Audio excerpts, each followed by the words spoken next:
வணக்கம் உறவுகளே, மீண்டும் இன்னொரு காணொளியில் சந்திப்பதில் மிக்க மகிழ்ச்சி.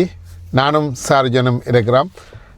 இன்றைக்கு வழமை போல் இந்த வருடங்களில் என்ன நடந்தது, அடுத்த வருடம் என்ன நடக்கும் என்பதை பற்றி கதைக்க போகிறோம்.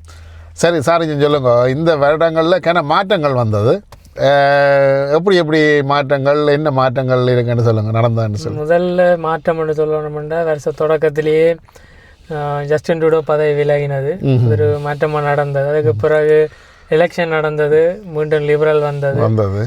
அது வந்த கையோட கொஞ்ச காலம் ஆட்சி நடந்தோன்று கேட்கல ட்ரம்ப் வந்தார். ட்ரம்ப் வந்ததுக்கு பிறகு டேரிஃப் வந்து இந்த டேரிஃப் போராட்டங்கள் போய் கனடா எக்கனாமி இப்போ எல்லாருக்குமே தெரியும், வேலை வாய்ப்பின்மை என்று இருந்து, மற்றது நிறைய இமிக்ரன்ஸ் வந்த பிரச்சனை நடந்து ஒரு ஒரு ஒரு சேலஞ்சான ஒரு ஏற்ற ரக்கமான ஆண்டாக தான் இருந்தது. கனடிய மக்களை போய் கேட்டோம்னால் இந்த ஆண்டு வந்து அவர்கள் எதிர்பார்த்த அளவுக்கு இருந்திருக்குமான்றது சொல்ல முடியாது. ஒரு கடினமான ஒரு ஆண்டாக தான் முடிஞ்சது. ஆனால் தனித்தனி நபர்கள்ட்ட நாங்கள் போய் கேட்டோம்னா அவர்கள் நினைத்தது நடந்திருக்கும், நினைக்காத கூட நடந்திருக்கும். கனவேர் வேலை இழந்திருக்கிறார்கள். இப்போ அவர்களுக்கெல்லாம் ஒரு சரியான ஒரு பாதகமான நிலை இந்த வருஷம். மற்ற களவுகள் எல்லாம் இந்த வருடங்களில் நடந்திருக்கு. நாங்களும் எத்தனையோ 2 வருஷமாக சொல்லி கொண்டு வரோம். ஆனால் இப்போ கடந்த வாரமும் அதுக்கு முதல் வாரமும் திருச்செந்தூர் முருகன் ஆலயத்தில் ஒரு தமிழ் பெண்ணிடம் 25,000 பெறுமதியான நகைகள் களவாடப்பட்ட ஒரு வீடியோ பார்த்தேன் நான். இப்படி தொடர்ச்சியாக இந்த களவுகளும் நடக்குது. நாங்கள் சொல்கிறோம் திருப்பி கிட்ட வந்து யாரையும் அட்ரஸ் கேட்க நீங்கள் கதைக்காதீங்க, ஆன்சர் பண்ணாதீங்க. இப்போ அவங்க முந்தி 1-2 பேர் வாங்கினா இப்போ கேங்காகவும் இந்த களவுகள் நடக்குதுன்னு சொல்லி அறியக்கூடியதாக இருக்குது. இது தொடரும். அடுத்த வருஷத்தில் இன்னும் வேஸ்ட்டாக வர மொழிய இது குறையும் என்று நான் நினைக்கல. அப்போ அடுத்த வருஷம் என்ன மாற்றங்கள் வரும்னு நினைக்கிறீங்க? அடுத்த வருஷம் மண்டைக்குள்ள கனடாவை பொறுத்த வரைக்கும் பெரிய மாற்றங்கள் வருமென்று சொல்ல முடியாது. இதே 2025 தொடர்ச்சியாக தான் இருக்கும். பெரிய மாற்றம் என்ற அளவுக்கு சொல்ல முடியாது. ஆனால் உலக அளவில் பெரிய மாற்றங்கள் நடக்கலாம்ன்றது தான் எதிர்பார்க்கப்படுது. ஏனெண்டா புதிய போர்கள் உருவாகலாம். இப்போ ரஷ்யா உக்ரைன் மாதிரி. அப்போ எலன் மஸ்க் சொன்ன மாதிரி தேர்ட் போர் வர்றதுக்கான 2030க்குள்ள ஒரு 3ஆம் உலக யுத்தம் வருமென்று அவர் சொல்கிறார். இது ஒரு சாதாரண நபர் சொல்ல இல்லை, உலகத்தின் நம்பர் 1 பணக்காரர் சொல்கிறார். அவருக்கு எல்லா தகவல்களும் தெரிஞ்சிருக்கும். பெரிய நபர்கள்ட்ட சந்திப்பெல்லாம் அவருக்கு இருக்கிறபடியெல்லாம் அவர் அதை ஒரு எச்சரிக்கையாக சொல்லியிருக்கிறார். என்னென்னா இப்போ கடந்த வருடங்களாக பார்த்து கேட்க இல்லாடமும் சண்டையும் பிரச்சனை. இப்போ அமெரிக்காவுக்கும் தென் அமெரிக்கா நாடான வெனிசுவேலாவுக்கும் இடையே இப்போ ஒரு பிரச்சனை போகுது. இந்த வெனிசுவேலா என்ன சொல்லுவாருன்னா, நாங்கள் ஓயிலை வந்து உங்களுக்கு விற்க மாட்டோம்னு நிற்கணும். அமெரிக்கா வந்து அங்கே இருக்கக்கூடிய இந்த அதிபரை வந்து மதுரோன்னு சொல்லக்கூடியவரை வந்து மாற்றுறதுக்காக அவ்வளோ பிளான் எல்லாம் பண்ண, அவர்கிட்ட தலைக்கு இவ்வளவு $1 மில்லியன் எல்லாமே நிறைய அறிவிப்பெல்லாம் வந்தது. அப்போ அமெரிக்காவுக்கும் வெனிசுவேலாவுக்கும் பிரச்சனை இருக்குது. இப்போ தாய்லாந்துக்கும் கம்போடியாவுக்கும் இடையே எல்லா பிரச்சனையும் உண்டு நடந்துகிட்டு. அது இப்போ ஆயுத போராட்டம், அதாவது 2 நாடுகள் மோதக்கூடிய ஒரு பிரச்சனை நடந்துகிட்டு இருக்குது. உக்ரைன் ரஷ்யா போர் வந்து இப்போவுமே ஒரு நடந்து கொண்டு தான் இருக்குது. அதே போல் ஜெர்மனி, பிரான்ஸ் இந்த மாதிரியான நாடுகள் எல்லாம் இந்த இராணுவத்துக்கு ஒதுக்கக்கூடிய பணத்தை அதிகரிச்சிருக்கணும்.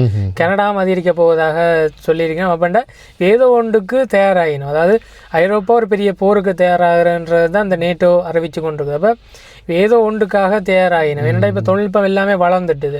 அப்போ அப்படி இருக்கைகளில் ஏதாவது சின்ன பிரச்சனைகளும் ஒரு பெரிய உலக போரை கொண்டு போக வாய்ப்பு இருக்குது. இந்த கனடா அள்ளி உக்ரைனுக்கு காசு வழங்கி கொண்டு இப்போவும் கொடுத்து கொண்டே இருக்கிறார்கள். இங்கே இவ்வளவு கஷ்டமான நிலைமை இருந்தும் எத்தனையோ $1 மில்லியன் கொடுத்து கொண்டிருக்கார்கள். ஏன் தான் என்று தெரியாது. இவர்கள் மட்டும் கனடா மட்டுமில்லை, எல்லா நாடுகளும் வழங்கினோம். ஆனால் இந்த பணத்தை எல்லாம் உக்ரைனால் திருப்பி செலுத்த முடியுமாண்டா அங்கே பணத்தை சம்பாதிச்சு திருப்ப கொடுக்குறக்கு அங்கே உண்மையாக சொன்னால் ஆம்பளையில் அங்கே இல்லை. மென்னு என்ன சொல்கிறது, ஆண்கள்ன்றதே அங்கே இல்லை. எல்லாருமே பொருளவே இறந்தாச்சு. அப்போ இந்த பணத்தை யார் மீட்டு தரப்போயினோம்டா யாருமே மீட்டு தரப்போய் இல்லை. என்ன நடக்கும்டா, உக்ரைன் ஒரு பகுதி, ஒரு நகரத்தை வந்து கனடா குத்தகைக்கு எடுத்து அங்கே இருக்கிற வளங்களை அவர்கள் எடுத்துக்கொள்வார்கள், அதாவது கொடுத்த பணத்துக்காக. அமெரிக்காவும் அதுதான் செய்யும். ஒவ்வொரு நாடுகளும் அங்கே போய் ஒரு நிலங்களை பிரித்து எடுத்து அவர்களுடைய கனிம வளங்களை எடுக்கிற இதுதான் நடக்க போகுது. என்னென்னா ஒவ்வொரு நாட்டுக்கும் தெரியும், தாங்கள் கொடுக்குற பணத்தை உக்ரைனால திருப்பி செலுத்த முடியாது. அதுக்காக இப்போ யூரோப் எல்லா நாடுகளும் கொடுத்துருக்கு தானே. அப்போ இதுலேயும் ஒரு பிரச்சனைகள் உருவாகலாம். எந்த நாடு என்னத்தை எடுக்கிறன்ற ஒரு பிரச்சனையும் இருக்கு. அங்கேயும் அதுவும் ஒரு பெரிய பிரச்சனை வரும்.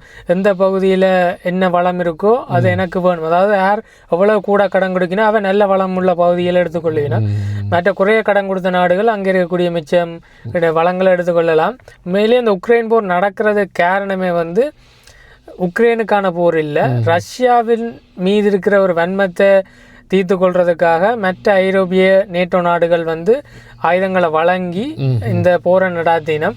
இங்கே உக்ரைன் வந்து ரஷ்யாவுக்கு எதிரியோ ரஷ்யாவுக்கு உக்ரைன் எதிரியோ கிடையாது. இங்கே ரஷ்யான்ற பிரச்சனை என்னென்னா, தண்டை இப்போ உங்களுக்கு ஒரு வீடு இருக்குது, எனக்கு ஒரு வீடு இருக்குது, அப்படி என்ன உங்களுக்கு வேணா பிரச்சனைன்னு இல்லை. மொன்ட்ரியலில் இருக்கிற ஒருத்தர் வந்து உங்களோட மொன்ட்ரியல் ஒருத்தர் இருக்கிறார், அவருக்கும் எனக்கும் பிரச்சனை. அவர் வந்து உங்களோட வீட்டு பேக்யார்டில் வந்து நின்று என்னோட பிரச்சனை வேணா அப்படி இருக்கும். அதாவது எங்கேயோ இருக்கிற எதிரியை வந்து என்னுடைய வீட்டின் கொல்லைப்புறத்தில் கொண்டாந்து ஆயுதங்களை அடுக்கி வைக்கிறதுக்கு ஒரு நாடு ஒப்புதல் கொடுத்தா அதை எந்த நாடுமே ஏற்றுக்கொள்ளாது.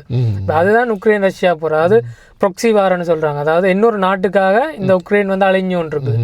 பல நாடுகள் வந்து ஆயுதங்களை கொட்டி கொடுக்குற காரணம் என்னென்னா, எந்த அளவுக்கு இந்த ரஷ்யாவை முடக்கலாம்னு பார்த்து, அதாவது பொருளாதார தடைகள் எல்லாம் போட்டு முடக்கலாம்னு பார்த்து இப்போ வரைக்கும் ரஷ்யா இயங்கி கொண்டு தான் இருக்குது. உக்ரைன் அழிந்து கொண்டு இருக்குது. பல லட்சக்கணக்கான ஆண்கள் வந்து ரஷ்யாவில், அதாவது இந்த ரஷ்யா உக்ரைன் போரில் அழிஞ்சாச்சு. இப்போ அங்கே ஆண்களோட விகிதமே கிடையாது. அங்கே எல்லாமே கிராமங்கள் நகரங்கள் எல்லாம் அழிஞ்சு அந்த நாடு வந்து முற்றிலுமாக ஒரு ஒரு அடுத்த தலைமுறைன்றதே பார்க்க முடியாத நிலைமைக்கு வந்திருக்குது. இந்த இப்படி தான் தொடங்க போகுது போர்கள், ஒவ்வொரு நாடுகளுக்கு இடையில தொடங்க போகுது. இப்போ நேற்று நினைக்கிறேன் ஆஸ்திரேலியாவில் சிட்னியில் யூத மக்களுக்கு எதிரான ஒரு தாக்குதல் நடந்திருக்கு. இப்போ அதாவது அவர்களுடைய பண்டிகை நாளில் அவர்கள் அந்த கடற்கரையில் ஒன்று கூடி இருக்கணும். இப்போ 2 பேர் வந்து கண்மூடித்தனமாக சுட்டதில் அவ்வளோ மக்கள் இறந்திருக்கணும். இது என்னென்னா ஒரு வெறுப்பின் வெளிப்பாடு. என்ன பிரச்சனைன்னா, பலஸ்தீனில் இருக்கிற குழந்தைகளை தானே இஸ்ரேல் ராணுவம் குறிவைத்து தாக்கினா. அந்த பிரச்சனையில் இது ஒரு பழிவாங்கல் மாதிரி செய்கிறாங்கள. இப்போ ஒரு ஆள் கமெண்ட் ஒன்று போட்டிருந்தேன் அந்த பதவிகள். அதாவது இந்த உலகமே ஒரு சேஃப் இல்லாத இடமா மாறிக்கொண்டிருக்கு. யாரையுமே எந்த நாட்டையுமே இந்த இனத்தையுமே நம்ப முடியாத அளவுக்கு இருக்குது. ஏன்னா எல்லாமே வெறுப்பு சூழ்ந்த ஒரு இதாகவும் டிப்ரெஷனாக போய் கொண்டிருக்கு. இந்த உலகமே ஒவ்வொரு கான்ஃப்ளிக்டில் போய்க்குது. நாளைக்கு ஒரு முடிவுக்கு வரும் என்னென்னா, சரி எல்லாரும் சண்டை போட்டு அழிக்கணும் பண்ணுற இதுக்கு தான் வேண்டாம். உலக பொருளாக அந்த மாதிரி தான் வந்தது. சின்ன சின்ன பிரச்சனை பெரிய பூதாகரமாகி நான் பெருசா நீ பெருசா வெள்ளரசன்று காட்டிக்கொள்றதுக்காக நடந்த போர் இப்போ எல்லா ஆயுதங்களும் இருக்குது. ஒரு போர் வர்றதுக்கு வாய்ப்பு இருக்குது. நாங்கள் முடிஞ்ச அளவுக்கு போர் வரக்கூடாதுன்றது தான் நாங்கள் யோசிக்கணும். மற்றது இயற்கை அழிவுகள். இப்போ இலங்கையை பார்த்தீங்களா, இவ்வளோ காலத்தில் இல்லாத ஒரு அழிவு இந்த முறை வந்திருக்கு. அதுவும் கூடுதலாக இந்த மலைய பகுதிகள் அதுகள் எல்லாம் பெருமளவில் தாக்கப்பட்டிருக்கு. எல்லா யூடியூப்களிலும் இந்த நியூஸ்களிலும் நீங்கள் எல்லோரும் பார்த்துருப்போம். இருந்தாலும் இது இனிவரும் காலத்தில் கூடுதலான அழிவை கொண்டுடலாம் என்று கவலர் ஊகிக்கின்றன. அதனுடைய இலங்கையும் ஒரு காலத்தில் பெரிய அழிவுக்கு இடமாகலாம். அதை பற்றி நீங்கள் என்ன சொல்கிறீங்க? என்னென்னா, முதல்ல இவ்வளோ பெரிய ஒரு சூறாவளி வரப்போதேக்கல அரசாங்கம் ஒரு எச்சரிக்கை மக்களுக்கு கொடுத்து ஒரு இடங்களில் தங்க வச்சிருக்கலாம். அதாவது மலைய நாட்டில் இருக்க மக்களை வந்து தாழ் நிலங்கள், அதாவது சேஃபான இடங்களுக்கு கொண்டு வந்திருக்கலாம். அதே போல் மக்களுக்கு ஒரு வெளிப்படையான ஒரு தகவலை வழங்கினேன். எவ்வளவு மில்லிமீட்டர் அளவு மழை பெய்யும், தன்னை நாளைக்கு பெய்யும்ன்ற ஒரு இதை கொடுத்துருந்தா மக்கள் அதை ஏற்றுக்கொண்டு செய்திருப்பாங்க. மக்கள் இதை எதிர்பார்க்கல. இந்த மழை வந்து இந்த புயல் இந்தளவு தாக்கம் கொடுக்கும்ன்றதை அவர்கள் எதிர்பார்க்கல. ஆனால் இப்படி ஒன்று நடந்துட்டா பிறகு இனி வரப்புற புயல்களில் வந்து முன்னெச்சரிக்கையாக மக்கள் இருக்க முன் வரணும். என்ன பிரச்சனைன்னா, இலங்கை வந்து இப்படியான புயல்களை இனி எதிர்காலத்தில் எதிர்கொள்ளலாம் என்ற ஒரு எச்சரிக்கையை கொடுத்துருக்கணும் விஞ்ஞானிகள். ஆனால் சரஞ்சன், இப்போ என்னென்னு சொன்னால், இப்போ எல்லோரும் இந்த காணிகளுக்கு சுத்தவர மதில்களை கட்டி முந்தி பார்த்திங்கன்னா வாய்க்கால்கள் அதுகள் குளங்களோட போய் சேர்ந்து இந்த கடல் பக்கங்களுக்கு போய் சேர்ற மாதிரியான இதுகள் இருந்தது. இப்போ எல்லோரும் இந்த காணிகளை வேண்டி சுத்தவர மதில்களை கட்டி எல்லாம் பிளாக் பண்ணப்பட்டு போச்சு. அப்போ அதால் இந்த வெள்ளங்கள் வந்து போகிறதுக்கு கஷ்டமாக இருக்காங்க. முந்தி பார்த்தா இந்த பனைமட்டையெல்லாம் வேலி செய்யணும், இல்லாட்டி அந்த கிழுவத்தடி இயற்கையை வச்சு தான் வேலி செய்கிறபடியா தண்ணி வந்து ஓடி வடிஞ்சு போயிடும். இப்போ வந்து ஒரு வீட்டில் இருக்கிற தண்ணி வந்து இன்னொரு வீட்டை தண்ணி போய்த்தான் இன்னொரு வீட்டுக்கு போகும். அப்போ ஒரு பாக்ஸில் இருக்கிற தண்ணி இன்னொரு பாக்ஸுக்கு வந்து இன்னொரு பாக்ஸுக்கு போகிற மாதிரி கேட்க தண்ணி அந்த ஊடுபாடு என்னடா தண்ணி அது ஒரு நிலம் இருக்குண்டா அங்கே தண்ணி அந்த நிலம் வந்து அந்த தண்ணியை உறிஞ்சி கொள்றதுக்கு வந்து கொஞ்சம் நேரம் எடுக்கும். அந்த அதுக்கு மேற்பட்ட தண்ணி வந்து மேலே தேங்கி தான் நிற்கும், கீழே மண்ணால் எடுத்துக்கொள்ளப்படாட்டி தேங்கி தான் நிற்கும். இந்த தண்ணி ஸ்லோவாக ஊடுவடைஞ்சு வேறு இடங்களில் போகிறபடியால் தான் வெள்ளப்பெருக்கு ஏற்படுது. மற்றது எங்களோட பிளாஸ்டிக் பொருட்கள் கழிவு பொருட்கள் எல்லாமே இந்த வடிகால்களில் சிக்கிறதுனாலையும் அதை ஒழுங்காக அந்த பிரதேச சபைகள் நகர சபைகள் தூர்வாரி சரியாக செய்யாதனாலேயும் வந்து ஒரு திடீர் மழை வந்தோடனே அதை கையாள முடியாமல் இருக்கும். மற்றது இலங்கையை பொறுத்த வரைக்கும் கொழும்பு போன்ற இடங்கள் வந்து திட்டமிட்டு நகரத்தை வடிவமைச்சிருக்கணும். ஆனால் யாழ்ப்பாணம் போன்ற இடங்கள் வேறு நகரங்கள் வந்து திட்டமிடப்படாமல் சும்மா வடிவமைக்கப்பட்டது. அதாவது நீர் ஓடுறதுக்கான இப்போ கனடாவில் நாங்கள் இருக்கிறோம், இங்கே எல்லாமே வந்து ரெகுலேஷன் அதன்படி தான் எல்லாம் செய்யணும். கரண்ட் வயராக இருக்கட்டும், மற்றது தண்ணி போகிற வடிகால் எல்லாமே ஒரு மிகவும் சிறப்பாக அமைச்சிருப்பினோம். வெள்ளம் நிற்கிறதே அரிதாக இருக்கும். ஏன்னா அதெல்லாம் சட்டத்திட்டத்தின் படி நடக்குது. ஆனால் இலங்கை போன்ற நாட்டில் அப்படி இல்லை. அப்போ நகர திட்டமிடல் என்ற ஒன்று இல்லாதபடியால் தண்ணி வந்து ஓடக்கூடிய தண்ணி ஓடும், மற்ற தண்ணி வந்து தேங்கி தான் நிற்கும். என்னன்னா இயற்கையோட சண்டை போடையெல்லாம் ஒன்றும் செய்யலாது. ஆனால் விஞ்ஞானிகள் சொன்ன மாதிரி இன்னும் அதிகமான புயல்கள் இப்படி வரையில ஒரு கருத்தொண்டு பரவலாக போகுது. இலங்கை நீரில் மூழ்குமண்டு அந்த மூழ்கிற என்னென்னா வெள்ளத்தில் எல்லா நகரங்களும் மூழ்கி இருக்கல அது இலங்கை தண்ணியில் மூழ்கினன்றதான் அர்த்தம். எங்களால் அதுக்கு பிறகு செயற்பட முடியாது. மற்ற இந்த தண்ணி இந்த வெள்ளப்பெருக்கால் நிறைய வருத்தங்கள் வரும். மற்றது என்ன சொல்கிறது, நிறைய சொத்து இழப்புகள் ஏற்படும். இது கணக்க நடந்திருக்கு. மற்றது இலங்கையில் தொடர்ந்து நடக்க போகின்ற அரசாங்கம் தான் மக்களுக்கு ஒரு விழிப்புணர்வு கொடுக்கணும். ஏற்கனவே புயல் வந்து அதுக்கு சமமான அதை விட குறைவான வேகத்தில் இந்த புயல் இருக்குமென்னு மக்களுக்கு ஒரு விழிப்புணர்வை கொடுக்கணும். அதாவது இவர் இப்போ பார்த்திங்கன்னா இந்த விஷயத்துலேயும் அனுரா இப்போ உலகாலம் இருந்த ஜனாதிபதியை ஒப்படைக்கல, இந்த அனுரா கொஞ்சம் செய்கிறார். அது நாங்கள் கட்டாயம் அதை சொல்லணும். ஏனென்றால் பழைய மஹிந்தாவாக இருக்கலாம், ரணிலாக இருக்கலாம், ஜேஆர் ஜெயவர்தனாவாக இருந்தாலும் அந்த காலப்பகுதிகளில் பாருங்கள் மாவீர தினங்களுக்கு இவ்வளவு விடமாட்டாண்டு எல்லாம் அடிச்சு நொறுக்கி எல்லாம் ஒதுக்கி அப்படியே பெரிய அட்டாசம். இப்போ இந்த வருஷம் எல்லாம் அனுரா செய்யலாம்னு விட்டுட்டார். அதே மாதிரி இந்த மழை வெள்ளத்துக்கெல்லாம் இருந்து நேரடியாக தொடர்பு கொண்டு அலுவலகம் செய்தவர் எத்தனையோ கோடி காசுகள் எல்லாம் உலக நாடுகள் கொடுத்துருக்கணும். அப்படி அனுரா கொஞ்சம் செய்கிறார். ஆனால் ஸ்டில் இந்த அரசியல்வாதிகள் இன்னும் பிளைம் பண்ணி கொண்டே தான் இருக்கிறார்கள். ஆனால் என்ன விஷயம்னா அனுரா வந்து உடனடியாக அந்த இழப்பீடுகள் வெள்ளம் பாதிக்கப்பட்டவர்களுக்கான நிவாரணங்கள் வழங்கினது அது எல்லாமே சிறப்பாக இருந்தது. அதோட இந்த தனியார் மக்களும் தனியாரான ஆக்களும் வெளிநாட்டில் வாழக்கூடிய மக்கள், குறிப்பாக ஃப்ரான்ஸ்லேருந்து மிகப்பெரிய ஒரு நிதி வந்து இலங்கை அரசாங்கத்துக்கு போயிருக்கு. ஒற்றுமையாக சேர்ந்து அனுப்பியிருக்கணும். ஃப்ரான்ஸில் கூட யார் இருக்கணும்னு எல்லாம் தெரியும், சிங்களாக்களோட தமிழாக்கள்லாம் கூட இருக்கணும். ஃப்ரான்ஸ் தமிழர்கள் வந்து ஒற்றுமையாக சேர்ந்து குரூப்பாக சேர்ந்து நிறைய பணம் அனுப்பியிருக்கணும். கனடாவிலேருந்து பெருமளவான பணம் போயிருக்குது, ஆஸ்திரேலியா எல்லா நாடுகள்லேருந்தும் போயிருக்குது. அப்போ இந்த இடத்துல வந்து இன்னும் ஒற்றுமை வந்து இந்த வெள்ளத்தில் வந்தது. இதே இடத்துல ஒன்று சொல்லணும், பிக்கு ஒருத்தர் என்ன சொல்லியிருக்கிறாருன்னா இந்த மழை வெள்ளத்துக்கு வந்து அரசாங்கம் தான் இந்த அரசாங்கம் வந்து இந்த மழை வெள்ளத்தில் ஒன்றத்தையுமே வந்து சரியாக கையாளையில், அதனால இந்த அரசாங்கம் பதவி விலக வேணும்னு சொல்லி ஒருத்தர். அதே நேரத்தில் என்ன சொல்கிறாருன்னா எங்களுக்கு போதிய அளவான பணம் இலங்கையில் இருக்குது, யாரும் வெளிநாட்டிலேருந்து பணம் அனுப்ப வேண்டாம்னு சொல்லியிருக்காரு.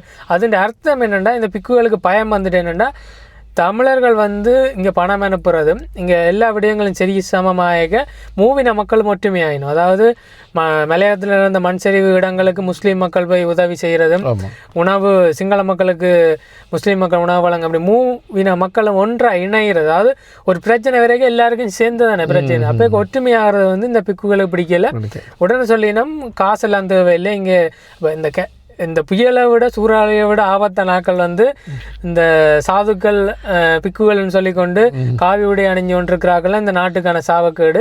ஆனால் களத்தில் இறங்கி வேலை செஞ்சவ அதுலேருந்து கனபேர் மீண்டு வந்தது காரணம் வந்து ஒற்றுமையாக இருந்ததும் பணம் வழங்கி இந்த வெளிநாடு இந்த பணம் வழங்கினது அங்கே இருக்கிற மக்களுக்கு சரியாக போய் சேர்ந்துருக்கு. மற்றது இப்போ கனடான்ற நிலைமை இனி வர காலத்தில் இப்போ கொஞ்சம் அந்த ஒர்க் பர்மிட் பிஆர் கார்டுகளில் கொடுக்குறது எல்லாம் தாமதிச்சிருக்கிறார்கள். இந்த கேஸுகள் எல்லாம் எடுக்கிறது கொஞ்சம் டிலே பண்ணுறார்கள். கனவேர் இந்த ஸ்டூடெண்ட் விசாவில் வந்தவைக்கு ஒர்க் பர்மிட்டுகள் கொடுக்க மாட்டேன்ற பிரச்சனைகள் போய்கொண்டிருக்கு. வருங்காலத்தில் என்ன நடக்குமென்று நீங்கள் முந்தி பார்த்தா கனடாவில் எல்லாரும் கதைக்கிற விஷயம் வந்து ஸ்பான்சரில் எடுத்தது விசிட்டர் விசா ரெஃப்யூஜி கிடச்சிட்டு இல்லையோன்ற கதை தான் இருக்குது. இனி கனடாவில் இது எந்த கருத்து தான், வேறு ஏற்ற கருத்தும் இல்லை. இனி கனடாவில் கதைக்கப்படுற கருத்து வந்து டிபோர்டேஷன், நாடு கடத்தினன்றதை மட்டும்தான் இனி செய்தியாக வரப்போகுது. என்னென்னா 2025 மட்டும் 2000 இந்தியர்களை நாடு கடத்திருக்கணும், ஒஃபிஷியலாக அனுப்பியிருக்கணும். இனி வேற போகிற செய்தியை பார்த்தீங்கன்னா 10,000 பேரை கனடா விட்டு வெளிநாட்டுக்கு அவன் சொந்த நாட்டுக்கு நாடு கடத்தினன்ற ஒரு செய்தி தான் பெறும். அந்த மாதிரியான ஒரு கட்டத்தில் நாடு வருமே தவிர இனி பிஆர் வழங்கினம் விசிட்டர் விசாலை போல் 1000 பேர் அடிக்கணும்ன்ற கதை வந்து இனி அடுத்த ஒரு 3-4 வருஷத்துக்கு இருக்காது. கன்சர்வேட்டிவ் வந்ததுண்டா கனடா வந்து இதுவும் என்ன தனிப்பட்ட கருத்து, கனடா வந்து அமெரிக்கா மாரி மாறும்னு நினைக்கிறேன். அதாவது எப்படி அமெரிக்காவில் ஐஸ்ன்னு சொல்லி அந்த டிபோர்டேஷன் பண்ணி கொண்டிருக்காங்க. இப்போ டொனால்ட் ட்ரம்ப் வந்தோடனே நிறைய இந்த ஸ்பானிஷ் சவுத் அமெரிக்கன் ஆக்கள் அந்த ஜெயிலில் போட்டு கைதிகள் மாதிரி விலங்கிட்டுலாம் செய்யணும். அதே காட்சி வந்து இங்கே நடக்கிறதுக்கு வாய்ப்புகள் அதிகமாக இருக்குது. அப்போ நான் ஊகிக்கிற விஷயம் என்னென்னா கனடா இனி வர போகிற காலத்தில் வந்து கனடாவுக்கு ஆக்கள் வர்றதை விட கனடாவை விட்டு எத்தனை பேர் நாடு கடத்த போகிறாங்களன்றதெல்லாம் செய்திகள் அதிகமாக இருக்கும். அப்படி தான் போகுது. என்னென்னா எடுத்த ஆக்கள் எண்ணிக்கை அதிகமாக இருக்கும். இந்த கனடாவில் இந்த கடைசி 15 வருஷம் எப்படி போனேன்னு பார்த்தால் இந்த நாடு வந்து இந்த கேபிட்டலிசம்னு சொல்லக்கூடிய இந்த முதலாளித்துவம் ஒரு புல்டோசரால் இந்த நாட்டை ஒரு தரமட்டமாக்கினன்றது தான் சொல்லலாம்.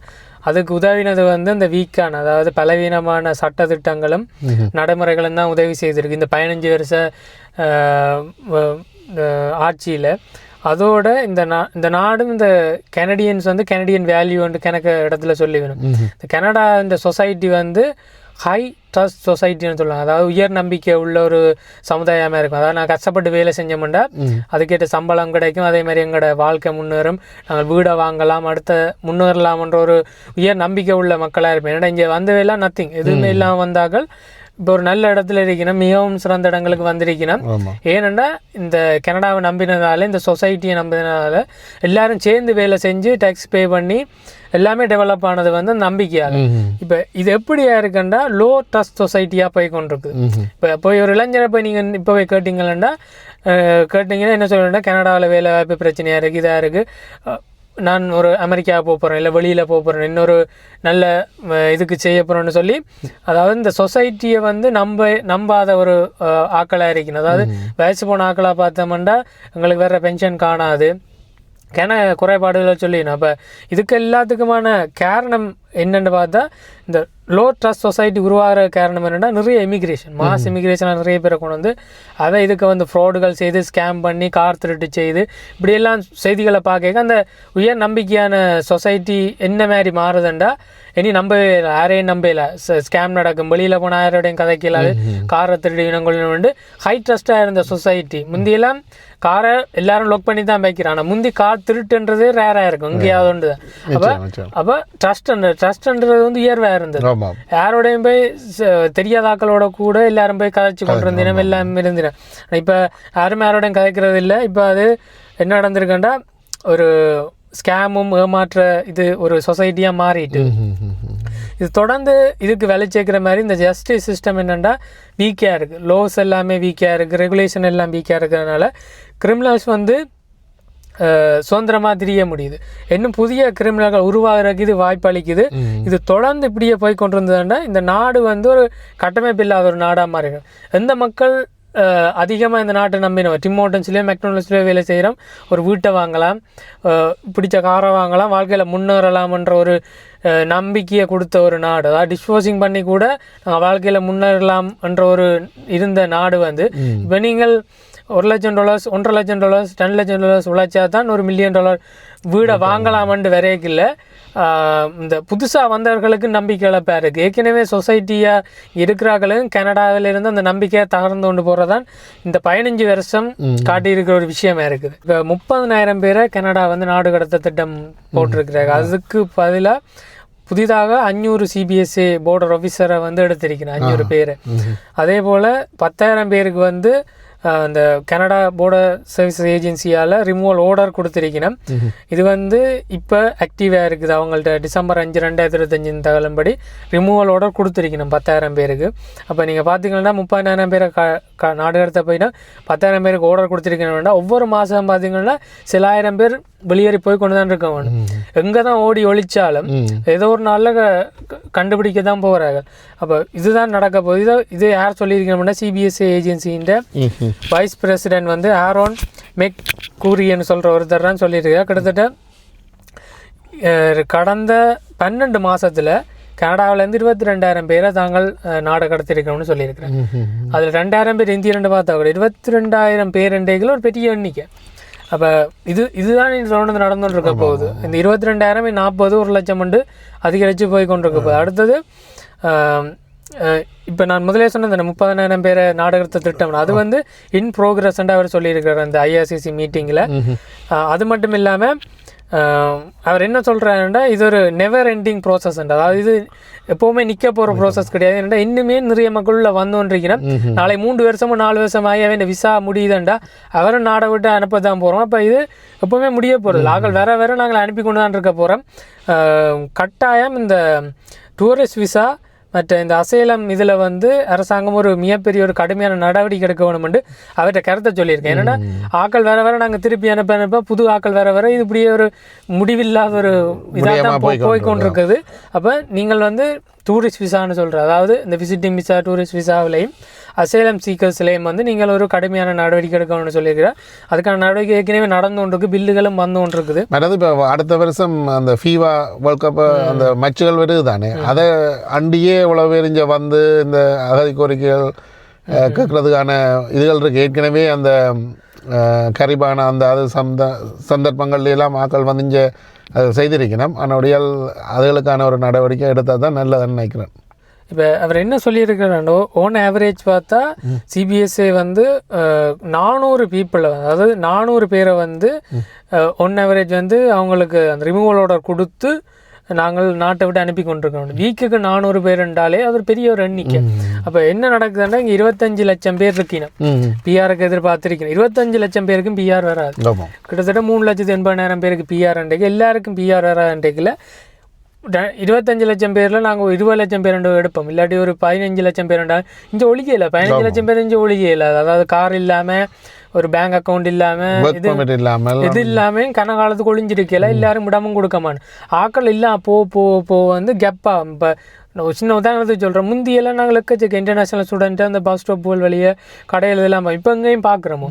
இப்போ பார்க்குறது எல்லாம் குறைஞ்சொண்டு போகுது. என்ன நடக்குதுன்னா இப்போ அவர்கள் வாய்ப்பை தேடி வேறு மாகாணங்களுக்கு போயிடும். அங்கேயும் வாய்ப்பு இழந்தால் திரும்பி போவது தான் வேணும். வேறு வழி இல்லை. மற்றது அவர் என்ன சொல்கிறாருன்னா லாஸ்ட் 2 ஃபிசிக்கல் இயர்ஸ் அதாவது கடந்த 2 ஆண்டுகளில் பார்த்தோம்னா அவர்கள் 9,500 வாரண்டை கொடுத்துருக்கணும். அதோட கூட 7,000 ஆட் பண்ணியிருக்கேன்னு சொல்லியிருக்கிறார். இது இப்படியே தொடர்ந்து போய்கொண்டிருக்கும். அடுத்தது முக்கியமான விஷயத்தை சொல்லியிருக்கிறார். அடுத்த 3 வருஷத்தில் இந்த CBSAக்கு வந்து ஆக்கள்லாம் ஹையர் பண்ணி கொண்டே தான் இருப்போம்னு சொல்லி ஏற்கனவே 500 பேரை லாஸ்ட் நவம்பரில் ஆட் பண்ணியிருக்கேன். 500 பேர் ஆஃபீஸர்ன்றது வந்து பெரிய எண்ணிக்கை. இன்னும் 3 வருஷத்துக்கு நிறைய ஆஃபீஸர்ஸை நாங்கள் தொடர்ந்து ஹையர் பண்ணி கொண்டு இருக்க போகிறோம்டா. இதுக்கு தான் நான் முதலே சொன்னேன்.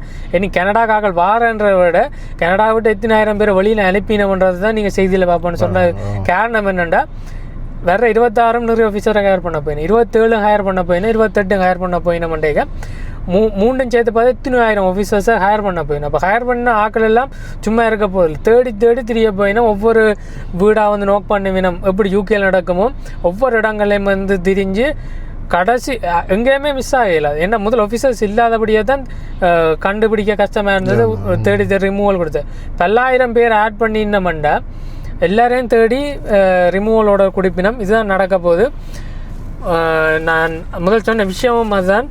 இனி நீங்கள் நியூஸில் பார்க்குறது வந்து 8,000 பேர் அனுப்பினோம்ன்றது தான் இருக்குது. வேறு 8,000 பேர் எடுக்க போகிறோம்ன்றது இருக்காது. இனி ஒரு கனடா வந்து இமிக்ரேஷன் ஃப்ரெண்ட்லியான கண்ட்ரியாக இருக்க போகிறதில்ல.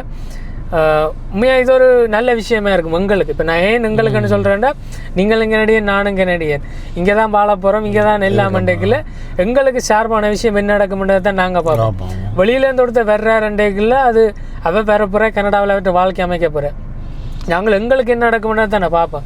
இப்போ எங்களுக்கு ஒரு என்ன சொல்ல மூச்சு விடுறதுக்கு ஒரு கேப் கிடைச்ச மாதிரி, அதாவது ரூமுக்குள்ளே 100 பேர் அடைச்சிட்டு 50 பேர் அனுப்பி போட்டு 50 பேர் நில்லுங்கொண்டா அதுவும் க்ரௌடாக தான் இருக்கும். இல்லை மற்றது சாரிஜன் என்ன பிரச்சனைனா, இப்போ ஸ்டூடெண்ட் இங்கே வந்து படிக்க வேண்டு வர ஆக்கள் என்ன, இப்போ அவே வந்து இங்கேயே தங்குறதால இப்போ எத்தனையோ லட்சம் பேர் வந்து போகாமல் இங்கேயே நிற்கணும். அப்போ அதுதான் அங்கே பிரச்சனைக்கு உரிய விஷயம் இல்லையே. இப்போ ஓரளவு ரிஃப்யூஜி கிளைமில் வர ஆக்களை நாங்கள் அக்செப்ட் பண்ணலாம். அவே இப்போ கனடாவில் அவே அக்செப்ட் பண்ணப்பட்டால் ஓகே. இப்போ இப்படி வந்து தொகையாக இருக்கல இங்கே கனடியர்களுக்கு வேலை வாய்ப்புகள் இல்லாமல் போகுது, இடவசதி இல்லாமல் போகுது, அதால் பிரச்சனைகள் கிளம்பி கொண்டிருக்கு. அதான் மக்களிடையே இமிகிரேஷனுக்கு எதிர்ப்பான ஒரு மேலே வந்துட்டு என்னென்னா, முந்தி இந்த வயசு போனவர்கள் வந்து அதிகமாக கனடாவில் இந்த இமிகிரன்ஸை அதிகமாக வரவேற்றாங்க. ஏன்னா அவர்கள் இளமையாக இருக்கையில் நிறைய இமிகிரன்ஸ் புதுசாக வந்தார்கள், அவர்கள் சேர்ந்து வேலை செய்தார்கள். அவர்கள் ரிட்டையர் ஆகும்போதே இவர்களும் ஒரு புதுசாக வந்து இமிகிரன்ஸும் ரிட்டையர் ஆனார்கள். ஒரு மல்டி கல்ச்சராக அவர்கள் வந்து வேலை செய்தாங்க தொடர்ந்து ஒரு 40 வருஷம் 50 வருஷம். இப்போ அவர்களுக்கு புதுசாக இமிகிரண்ட் வர்றது மிகவும் விருப்பமாக இருந்தது. இப்போ அவர்களே மிகவும் எதிர்ப்பாக மாறிட்டாங்க. என்னென்னா இந்த கிரைம் நான் சொன்ன இந்த ஹை ட்ரஸ்ட் சொசைட்டியாக இருந்தது இப்போ லோ ட்ரஸ்ட் சொசைட்டியாக இருந்தது. புதுசாக யாரும் வர வேண்டாம், எங்களுக்கு 1008 பிரச்சனை இங்கே உருவாகி கொண்டிருக்குது என்றதுனால அவர்களே எதிர்க்க வலிக்கிட்டார்கள். அதே போல் இளைஞர்கள் இங்கே இருக்கிறவர்களும் இமிகிரேஷனுக்கு எதிர்ப்பாக இருக்கிறார்கள். ஏன் கனடாவுக்கு இமிகிரண்டாக வந்தவர்களே இமிகிரண்ட்டுக்கு எதிர்பார்த்து தான் இருக்கிறாங்க. ஏனென்னா இங்கே எங்களுக்கே வாழ வழி இல்லாமல் இருக்குது, புதுசாக வரைக்கும் இன்னும் சுமை அதிகமாக சிக்கலாதுன்ற ஒரு விஷயமா இருக்குது. இது மூலமாக சொல்ல வர்ற விஷயம் யாரும் கனடாவுக்கு வர வேண்டாம் இல்லை, நீங்கள் எல்லோரும் கனடாவுக்கு வாங்கும், அது உங்களுடைய தனிப்பட்ட விருப்பம், அது உரிமை ஒரு ஆள் வர்றது. ஆனால் நாங்கள் இங்கே வந்து சொல்கிற விஷயம் என்னென்னா, இங்கே இவ்வளோ பிரச்சனை போய் கொண்டு இருக்குது, அரசாங்கம் இவ்வளோ முடிவு எடுத்து கொண்டு இருக்குது, எதிர்காலத்தில் இதெல்லாம் நடக்க போகுது, இதெல்லாம் தான் நாங்கள் சொல்லலாம். வேறு நாங்கள் அரசாங்கமோ இதோ இல்லை தானே முடிவெடுக்கும். நிச்சயமா ஏன்னா இல்லை இங்கே என்ன விஷயம் நடக்கிறன்றதை சொல்லுவோம், நீங்கள்லாம் அதை முடிவெடுக்கணும். உங்களை வந்து இங்கே உங்களால் வாழ முடியுமா என்ன மாதிரி என்று வருங்காலத்தில் இது சம்மந்தமாக இன்னும் கூட நியூஸுகள் வரும். சரி சார்ஜன், என்னென்னா கனவேர் எங்களோட வீடியோ பார்க்கணும், இந்த சப்ஸ்கிரைப் பண்ணுறது சரியாக குறைவாக இருக்குது, மறந்து வாங்க. நீங்கள் செய்கிற ஒவ்வொரு சப்ஸ்கிரைபும் எங்களை வளர்கிறதுக்கு மோட்டிவேட்டாக இருக்கும். அதனுடைய நிச்சயமாக எங்களோட சேனல் கனடா அண்ணா விலாக் சார்ஜன் வியூஸ் சப்ஸ்கிரைப் பண்ணி போட்டு பார்த்தீங்கன்னு சொன்னால் அது எங்களுக்கும் சந்தோஷமாக இருக்கும். மறந்து வாங்க, சப்ஸ்கிரைப் பண்ணுங்க, ஷேர் பண்ணுங்க, ஆக்களை ஷேர் பண்ணுங்க எங்களோட நியூஸுகளை. நன்றி. மீண்டும் இன்னொரு சந்தர்ப்பத்தில் உங்களை சந்திக்கிறோம். நன்றி.